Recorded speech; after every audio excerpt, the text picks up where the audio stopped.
Sometimes the quietest homes hide the darkest secrets. In the peaceful town of Middle River, Maryland, one woman's life ended not in the comfort of old age, but in violence no one saw coming. This is the story of Margaret Hughes, a gentle soul whose murder still echoes unanswered nearly 40 years later. Margaret Hughes was 88 years old, a widow living alone in her two-story home on Leland Avenue. Neighbors described her as sweet, quiet, a woman who kept to herself and never caused trouble. She had lived a full life, seen wars come and go, and carried the wisdom of nearly 9 decades. But on March 22, 1985, her peaceful world was shattered. That morning, police received a welfare call. Something didn't feel right. The door was unlocked.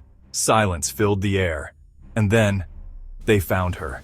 Margaret was upstairs, lifeless, beaten, murdered in her own bedroom. There was no sign of forced entry, no clear motive, only questions and fear. Detectives worked the case hard.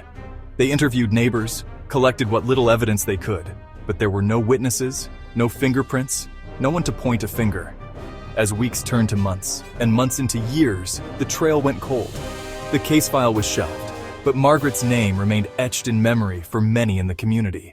Who would hurt an elderly woman like Margaret? Was it a robbery gone wrong? Someone she knew? Some believe the killer lived nearby, maybe even walked the same streets. But with no clear evidence, everything is speculation. And Margaret's story, her voice, was silenced. Today, nearly 40 years later, police still hope someone knows something. A $2,000 reward remains on the table.